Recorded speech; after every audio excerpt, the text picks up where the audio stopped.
Bard on the Plains podcast with Mike McPeak. It's about stories, mine and yours. Good morning, everyone. It's Saturday morning. I thought I'd try something a little different.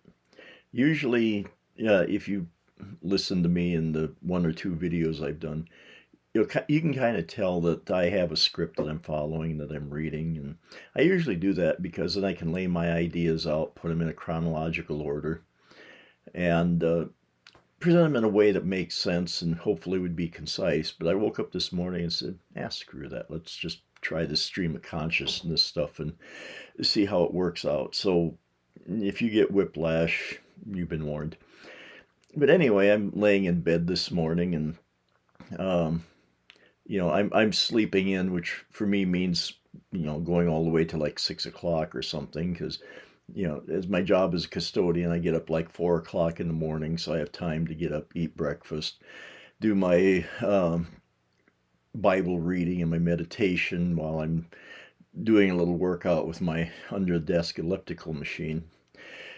But, it's Saturday morning and I'm laying there and I'm relaxing and trying to, just enjoy the moment. And I'm playing this little game where I pretend to stay asleep long enough till my wife gets up and takes care of the animal so I don't want to.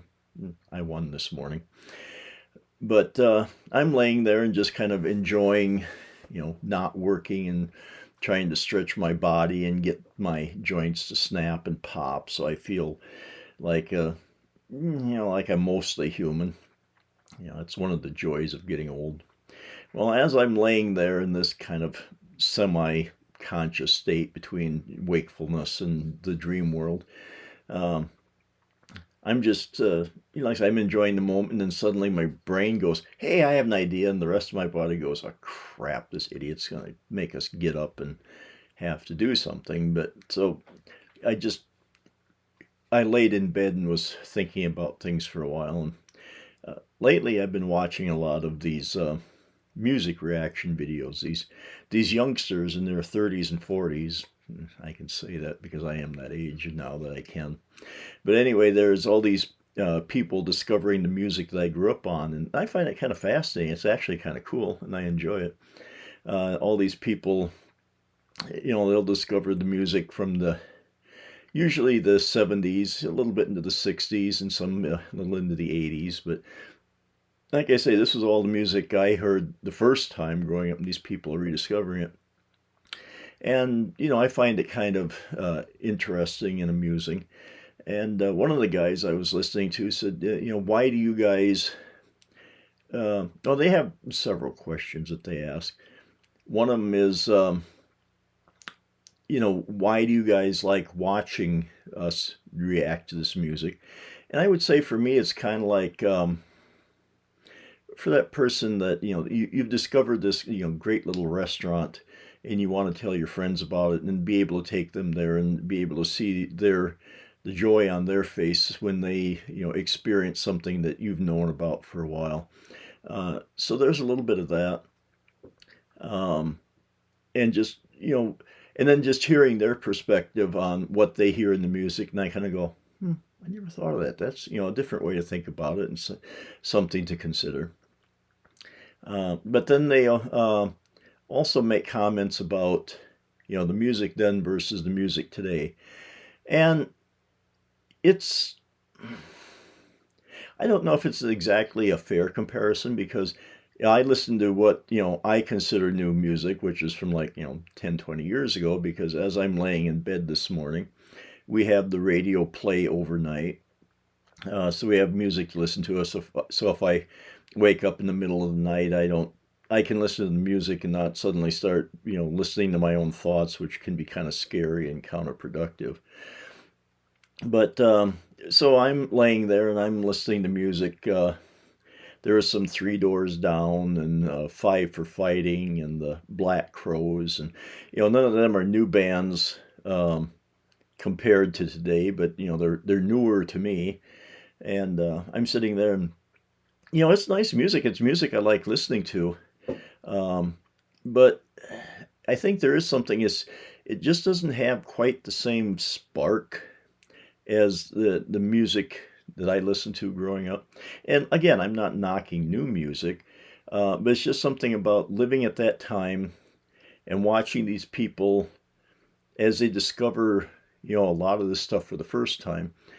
Um, and I'm not denigrating any particular form of music because, this new stuff, or so-called new stuff to me that I was listening to, is built upon the music that, they uh, have performed. But I also realized that the music from the 60s and 70s was built on music that these people had listened to, like blues and jazz and gospel music and a lot of stuff. So they built on music that they had listened to, and I'm sure all that music that they were basing upon was built on music that those people listened to. So I'd say music is always kind of a progression game of the next generation taking something, adding something, and building on it.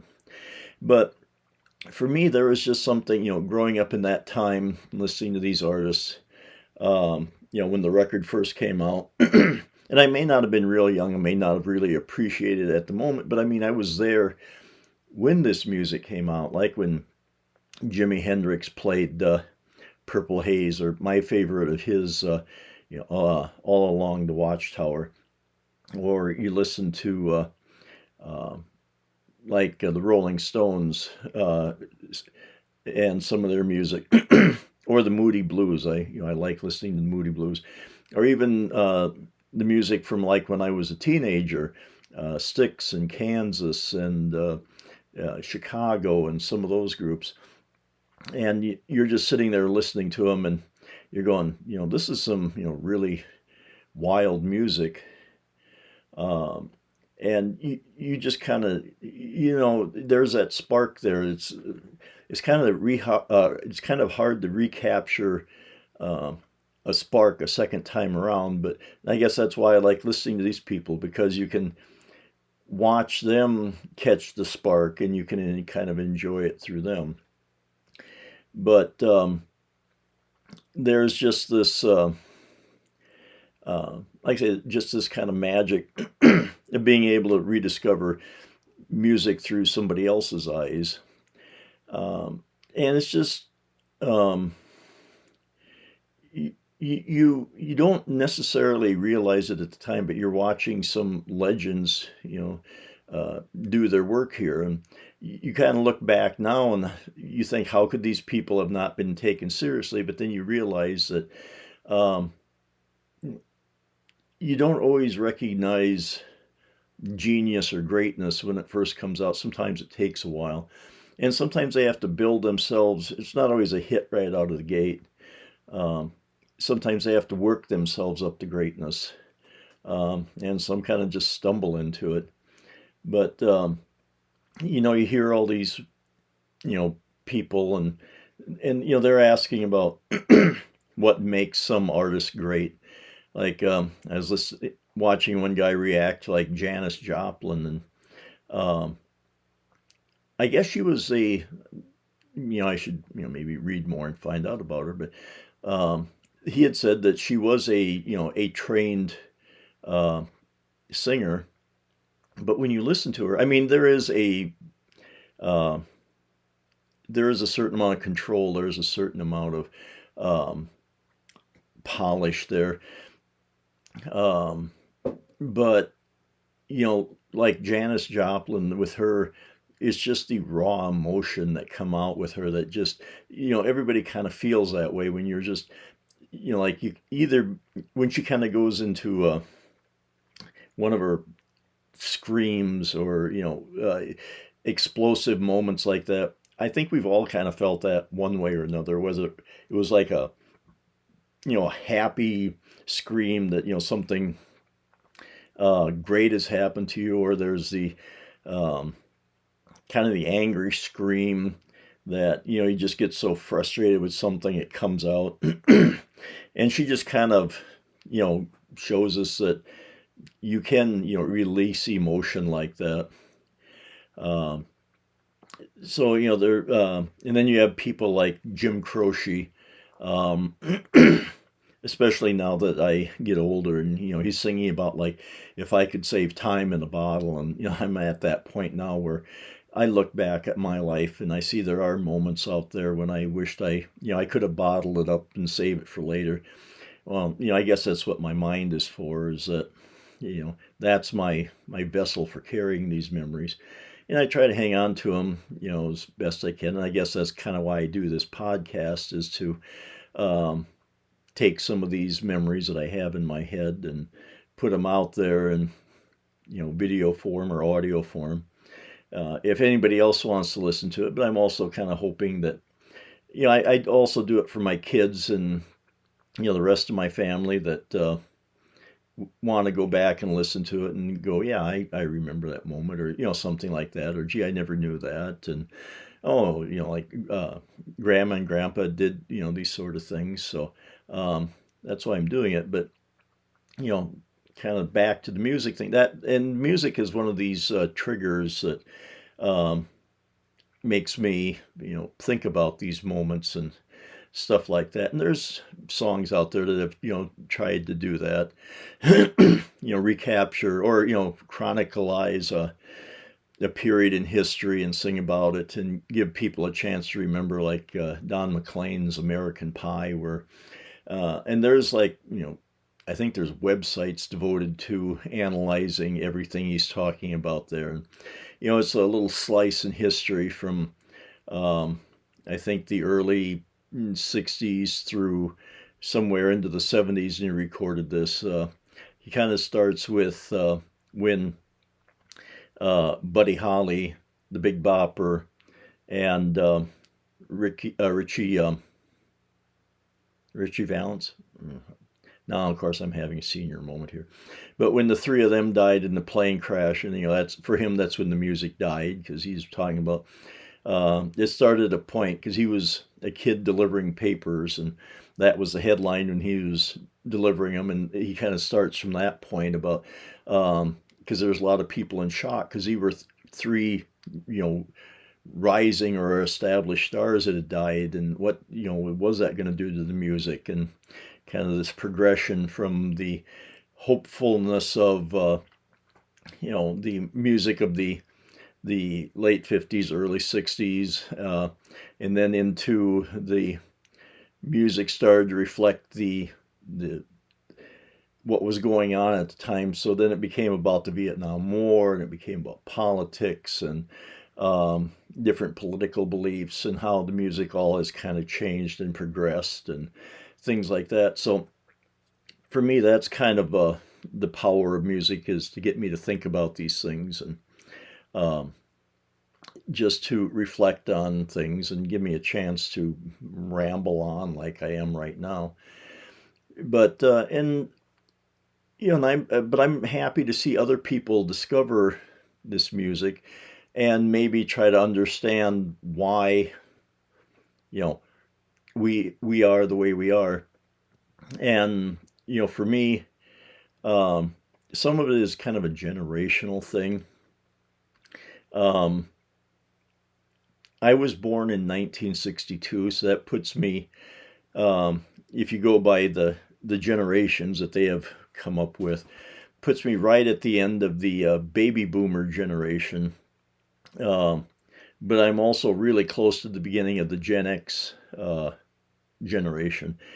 And like I say, technically I am a boomer, but I feel more in common with the Gen X people because the rest of my siblings are decidedly in the baby boomer generation, because they were born in the 40s, because they're older than I am, like 14 to 20 years older than I am. So growing up, they weren't necessarily home when I was growing up, but I was still exposed to them. They would come home to visit and this kind of stuff, and and they had left some of their music behind.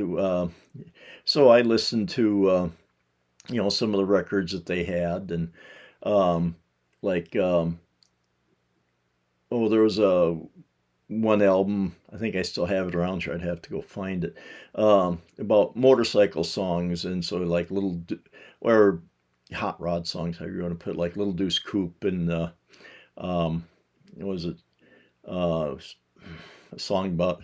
Now I want to go find it and look it up because now I'm having a memory moment here. But something about Little Honda and those kind of songs. Um, but yeah, I listened to that and Beatles and I was exposed to the earlier music like Elvis Presley, a lot of the kind of the Nashville music like Roy Orbison and Johnny Cash and some of those from the Sun Records music. But then, growing up, my music for me was like the early to mid 70s stuff, or even or the late 70s stuff. That's what I consider my music, growing up. So that was like some of the Rolling Stones, but like Styx in Kansas and Boston. And I don't remember exactly what my first album was that I bought. It was either, because I bought them both at about the same time. It was either Kansas's uh, Point of No Return or Boston's self-titled debut album. It was one of those two. I don't remember exactly which. And that was on 8-track. And so, but that was the music that I started to collect. So that put me a little bit more in common with my nieces and nephews, they range from anywhere from about 2 years younger than I am to about 10 years younger. So,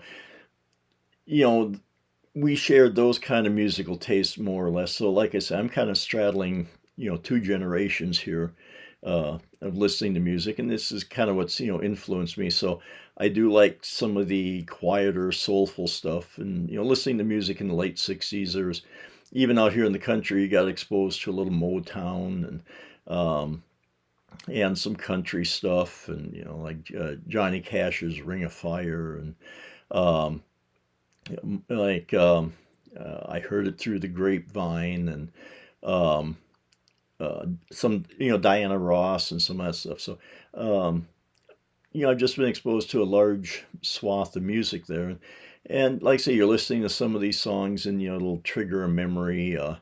Um, some particular song may make you think back to some time in high school, or maybe somebody in high school. But uh,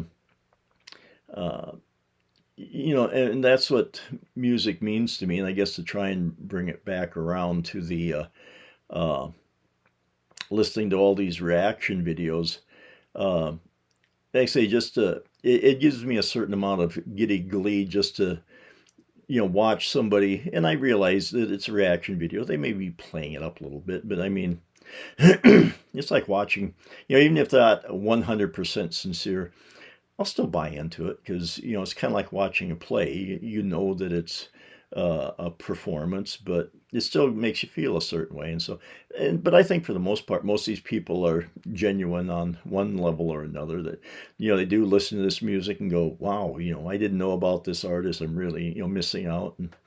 Um, and I try to leave comments once in a while with these people, and I realize it's maybe like for all the comments that get in, it may be like one grain of sand on the beach, but I hope at some point, some of these guys notice, what I'm putting out there, and kind of hope that they, will gain a little something about it. I try to, I'm not like, I don't consider myself like a musical encyclopedia, but I know I have accumulated a lot of stuff over the years. Some of it may be right, some of it may be wrong, but and so I try to share it, and I I kind of wish too that I could sit down, excuse me, with these people, and we could do a mutual reaction video, because some of these people, grew up like listening to rap and hip hop, and I wouldn't be opposed to discovering that kind of music and see if there's something there that I would like and get into, and then I could share my knowledge of rock and country and the stuff I grew up on, give my little tidbits and insights and this kind of stuff. And I think that would make a kind of an interesting podcast. But that's just a dream that I have. But that's just kind of this is my rambling thoughts on a Saturday morning. And believe me, this episode was a lot better when I was laying in bed, because you always seem brilliant when you're in this kind of in between space, just laying in bed, and everything is just wonderful. And I just kind of wish I could, at times I wish there was just a socket in my head that I could just plug a USB cord into and download all this stuff. But I'll just kind of wrap up my ramblings for right now with this, and just say, try to enjoy music and try to share it with others. Let people know why you like this song or how it makes you feel or whatever. And I try to do that with my kids too, because we share, we like certain groups, and we just found out the other day that our Speedwagon is, I guess, disbanding, because they're getting a little older, like a lot of these groups are, and we're starting to lose a lot of the people that I grew up with, and they're retiring or they're passing away. And then one other thing I noticed too, listening to all these people, that they're discovering too the 27 Club, all these great performers that died around the age of 27. And supposedly the story with that is that I think it was Robert Johnson. I think he was a blues player from the 20s and 30s. And now it makes me feel old. I have to specify that that's the 1920s, not 2020.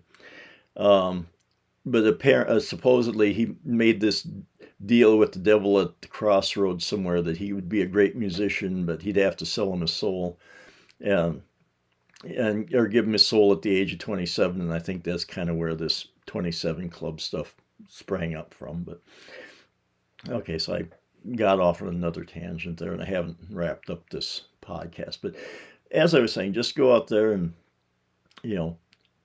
share your knowledge with people and exchange information about different songs, and just have a conversation. Especially right now as I record this, we're coming up on what I think may be a very important and maybe a very pivotal election, and we just need a break from that once in a while. So let's just go out and discuss music. And even though a lot of the music I listen to has a certain political twinge to it, I try to ignore that, not dwell on it too much. But let's just go out there and maybe make peace with people for a while, and enjoy ourselves, and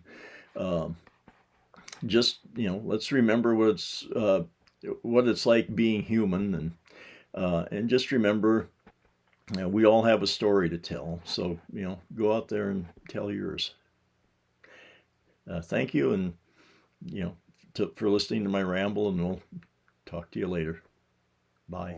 If you'd like to contact me or find out more about the show, I can be found on Twitter at @BardOnThePlains. My Facebook is McPeak Podcasts. I also have a locals at McPeak Podcasting. You can email me at bardontheplains@gmail.com.